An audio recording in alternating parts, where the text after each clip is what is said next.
জয় রাধে। আজ আমি কয়েকটি কথা বলবো,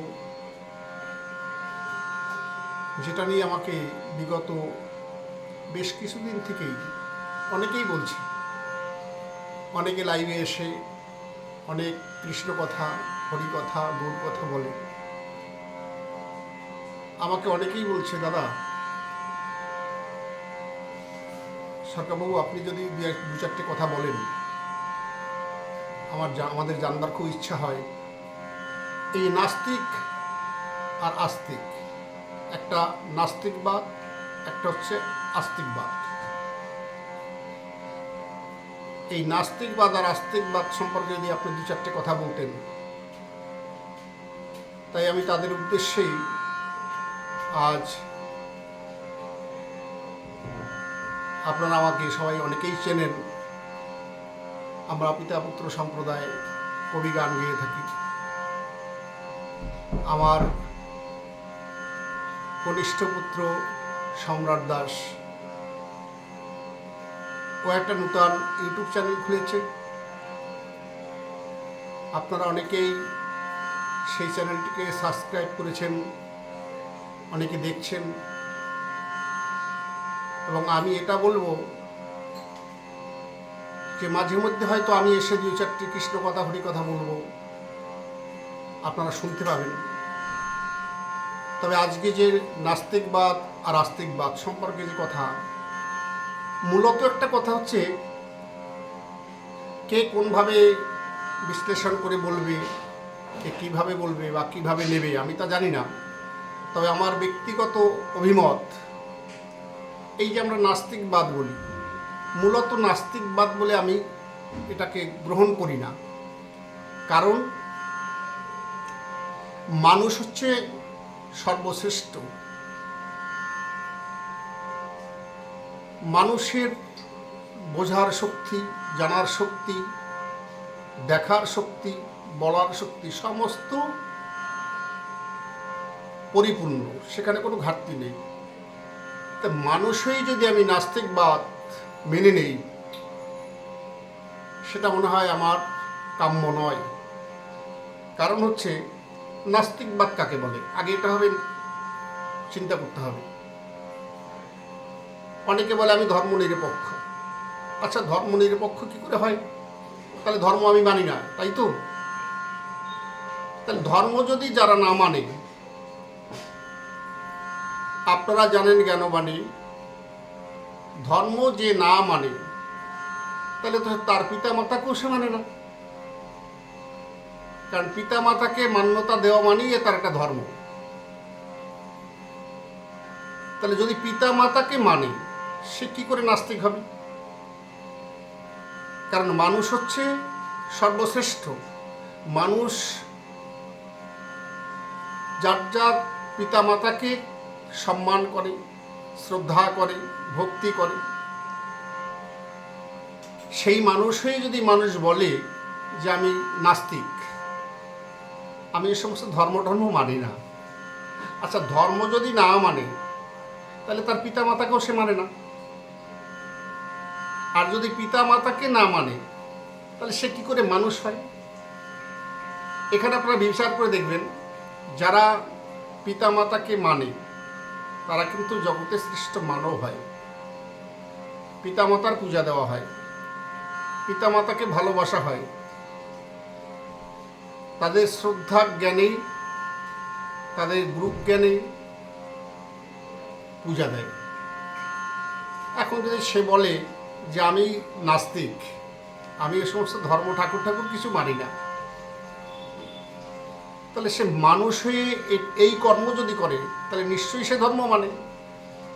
আর নাস্তিক হয়ে যদি সে বলে আমি নাস্তিক, আমি এই সমস্ত মানি ঠানি না, আমি ধর্ম মানি না, সেটা কিন্তু মানুষের কাজ নয়। মানুষ কখনো বলতে পারে না আমি নাস্তিক, আমি কোনো ধর্ম মানি না, আমি ধর্ম নিরপেক্ষ। আমি জানি না কে কোন শাস্ত্র গ্রন্থে পেয়েছে কি পায়নি, আমার ক্ষুদ্র জ্ঞানে যেটা বলা হয়, যদি বলে আমি নাস্তিক, আমি নাস্তিকের পক্ষে গিয়ে দুটো কথা বলছি। দেখুন, নাস্তিক বলতে গেলে যদি প্রথমেই হচ্ছে আমাদের গুরু পিতামাতা, তাহলে পিতামাতাকে যদি আমি না মানি, তাহলে পিতামাতাকে মানে না কে? যারা মানুষের মধ্যেই পড়ে না হিসেবে। কারণ দেখুন, আপনি পশু পাখির দিকে, কীট পতঙ্গের দিকে তাকিয়ে দেখুন। আমি সাধারণ বলছি, এই যে আমরা গ্রাম গায়ে সবাই বলে থাকি পাঠা, ছাগলের বাচ্চা পাঠা হয়ে আসে, আবার এটাকে শুদ্ধ ভাষায় বলে অজা। যারা পশু পাখির মতন আচার ব্যবহার করে চলাফেরা করে, তারা কি মানুষ হতে পারে? মানুষ হতে পারে না।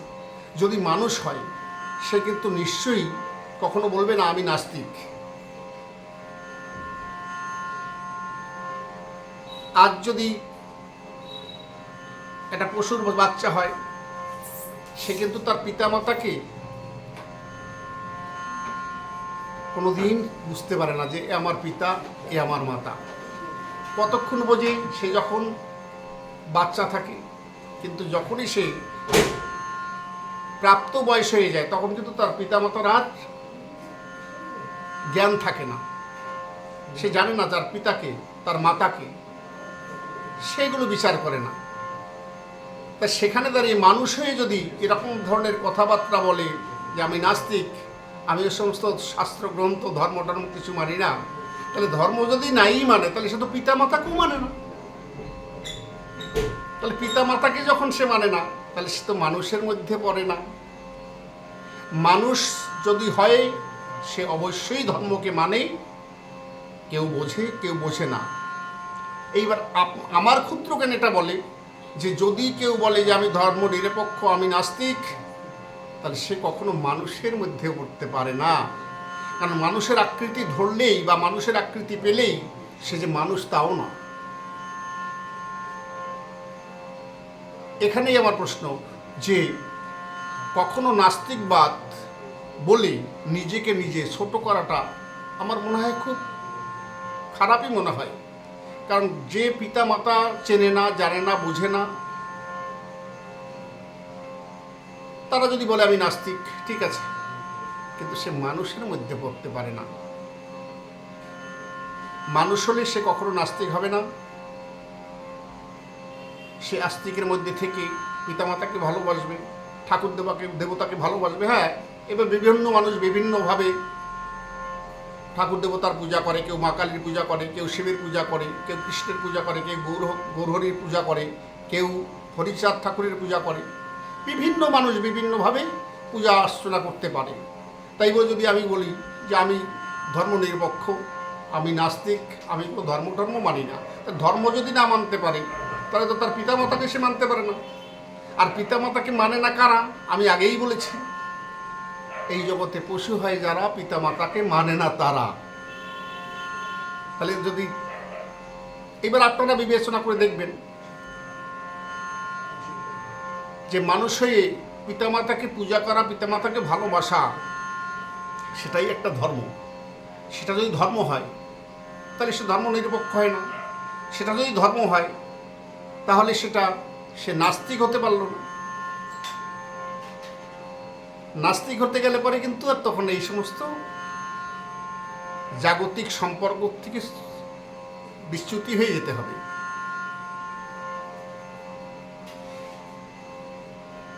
এই জন্য আমি মনে করি নাস্তিক বলে কোনো কিছু জগতে আছে মানুষ মানব কুলে, এটা আমি মানি না। এই জন্য আপনারা যারা বলে থাকেন যে আমরা এটা জানতে চাই যে নাস্তিকবাদ আর আস্তিকবাদ, সেই সমস্ত মানুষদের বলবো নাস্তিক বলে কখনো কিছু হয় না। মানুষ যদি হয়ে থাকে, ওটা নাস্তিকটা মানুষের মধ্যে কখনো আচরণ করা যায় না। এই জন্য যারা অনেক সময় ভাবেন যে নাস্তিকবাদ আর আস্তিকবাদ, এই নাস্তিকবাদটা কখনো আমি প্রাধান্য দেই না। এবং এটা কখনো আপনারাও মেনে নেবেন না। এই জন্য ধর্মকে সঙ্গে রেখে পিতামাতাকে সাধন ভজন করতে হবে, পিতামাতাকে ভালোবাসতে হবে। পিতামাতাই সর্বশ্রেষ্ঠ গুরু, পিতামাতার উপরে আর কিছু নেই। এই জন্য দেখবেন অনেক সময় গ্রন্থের ভিতরে লেখা আছে, এই যে মানব দেহখানা, এই মানব দেহ কোথার থেকে এলো, কিভাবে এলো, কে সৃষ্টি করেছিল, মায়ের গর্ভাধারে গিয়ে এত সুন্দর করে কে সাজিয়েছে, তাকে কি আমরা কখন কেউ দেখেছি? দেখিনি। আমি জন্ম মাত্র দেখেছি কি আমার পিতা মাতা, তাদেরই আমি পেয়েছি। তাহলে আমাকে কথা বলা আমার মা শিখিয়েছে, আমায় হাঁটানো হাত ধরে কে শিখিয়েছে? আমার মা শিখিয়েছে। আমার মুখে অন্ন জুগিয়ে দেওয়ার কে করেছে? আমার বাবা করেছে। তাহলে আমার প্রথম থেকেই পিতামাতা সর্বশ্রেষ্ঠ গুরু। কিন্তু এই যে পিতামাতাকে পেলাম, কিন্তু আমার এই যে মায়ের গর্ভাধারে আমার এত বড় একটা দেহ সূক্ষ্ম আকারে, সূক্ষ্মাতি সূক্ষ্ম অবস্থায় যখন ছিলাম, সেখানে কে বসে বসে করেছিল? এই জন্য দেখবেন মুনি ঋষি থেকে শুরু করে যত মহামানব এসেছে জগতে, প্রত্যেকে সেই কারিগরকে খোঁজ করেছে, কে এমন সুন্দর মানব দেহখানা কে তৈরি করেছে। এই জন্য বাংলাদেশের একজন ভাটিয়ালি তিনি গানও গেয়েছেন, মন আমার দেহ ঘড়ি সন্ধান করি, গড়াইয়েছে কন্যা স্ত্রী।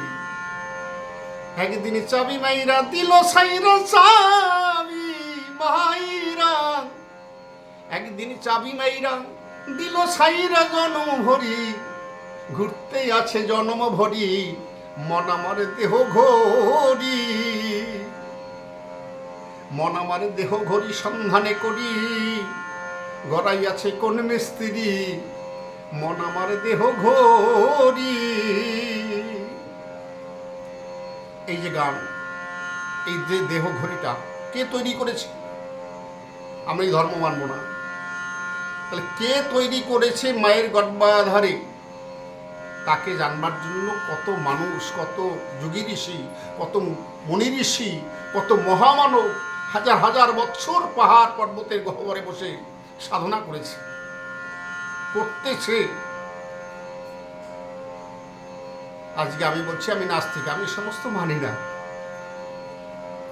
এই দেহটা কি দিয়ে তৈরি হয়েছে? পঞ্চভৌত এই দেহ।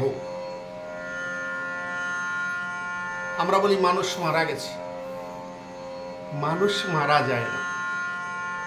এই দেহটা যেমন একটা, আমি হয়তো জামা কিংবা পাঞ্জাবি পরিধানে আমি পরে থাকি, কয়েকদিন পরে সেটা পুরাতন হয়ে যায়। এই দেহটাও ঠিক তেমন। এই দেহের মধ্যে সেই মানুষ, সে মানুষের কখনো মরণ হয় না। কে বলে মানুষ মরে, আমি বুঝলাম না ব্যাপার। হরে মানুষে মরিলে বলো, হরে মানুষে মরিলে বলো, হরে বিচার হবে কার? কে বলে মানুষ মরে? পঞ্চ আত্মা পঞ্চরূহ হরে হিসাবেতে দেখতে পাই। হরে জীবাত্মা জীবিত থাকে, পরমাত্মার মরণ নাই। এই পরমাত্মার মরণ নাই। হরে পরমাত্মা পরম যিনি, এই জীবাত্মা চালাইছেন তিনি। হরে পরমাত্মা পরম যিনি, এই জীবাত্মা চালাইছেন তিনি। তেমনি ভাবে দেহখানি হয়ে যায় রে লয়, হায় রে হয়ে যায় রে লয়। কে বলে মানুষ মরে, আমি বুঝলাম না ব্যাপার। কে বলে মানুষ মরে? তাহলে মানুষের যখন মরণ হয় না, এই দেহের মধ্যে যদি মানুষ থাকে, আর সেই মানুষ রূপে মানুষ জগতে সে যদি বলে আমি নাস্তিক, এটা মেনে নেওয়া যায় না। তাই আমি মনে করি নাস্তিক বলে আমি কিছু এই জগতে আছে বলে মানবকুলে আমি মেনে নিতে পারি না। যাই হোক, সংক্ষিপ্ত সময়ের মধ্যে আমি দু চারটি কথা বললাম। কথার মধ্যে যদি কোনো ভুল হয়, আপনারা নিশ্চয়ই জ্ঞানবান যারা রয়েছেন, আপনারা উপলব্ধি করতে পেরেছেন। আমার কোথাও ভুল হলে সেটা আপনারা সংশোধন করে দেবেন। আর আমার এই কনিষ্ঠ সন্তান সম্রাট দাস নূতন ইউটিউব চ্যানেলটি খুলেছে, আর এই ইউটিউব চ্যানেলে হয়তো মাঝে মধ্যে এসে আমি দু চার কথা বলবো, যে একটি গানও শোনাবো, আপনারা মাঝে মধ্যে দেখতে পাবেন। কারণ আমাকে অনেক দিন ধরেই অনেকেই বলে, কিন্তু আমি কখনো লাইভে বা কোনো ইউটিউব চ্যানেলে বসে আমি কোনো কথা বলি না। কারণ এখন বিভিন্ন কবি সরকার এসে গেছেন, খুব ভালো, সবাই ভালো গান গাইছে, তারা ভালো ভালো কথা বলছে। আমি তো সবার চেয়ে ক্ষুদ্র, আমি ক্ষুদ্রের ক্ষুদ্র। এই জন্য আমি ভাবি, সবাই বলে আমি শুনি, তবুও কিছু কিছু মানুষ যখন বলেছে, তাই আমি দু একটি কথা বলতে মাঝে মধ্যে আসবো। তবে সম্রাট যে ইউটিউব চ্যানেলটি খুলেছে, সম্রাট দাস আমারই কনিষ্ঠ সন্তান, আপনারা সেই ইউটিউব চ্যানেলটিকে সবাই সাবস্ক্রাইব করে রাখবেন, যাতে মাঝে মধ্যে আমি এসে দু চার কথা বলবো আপনাদের সঙ্গে। আমি একটু হরিকথা কৃষ্ণ কথায় মগ্ন হয়ে যাব। আর আপনাদের আমি এই পর্দার আড়াল থেকে প্রত্যেককে আমার সশ্রদ্ধ প্রণাম জানাই। সবাই আমাকে চরণধুলি আমার শিরে দিয়ে আশীর্বাদ করবেন, যেন জনমে জনমে এসে কৃষ্ণ ভক্তা মায়ের গর্ভে জন্ম নিয়ে আমি হরিকথা কৃষ্ণ কথা বলতে পারি, এই আশীর্বাদ করবেন। আর আমার যদি কোথাও ভুল হয়ে যায়, আপনারা সন্তান জ্ঞানে ক্ষমা করে আপনারা স্থান দেবেন আপনাদের রাঙা পায়ে। নমস্কার, জয় রাধে, জয় গৌর, হরে কৃষ্ণ, জয় নিতাই গৌরের জয়, হরি বল।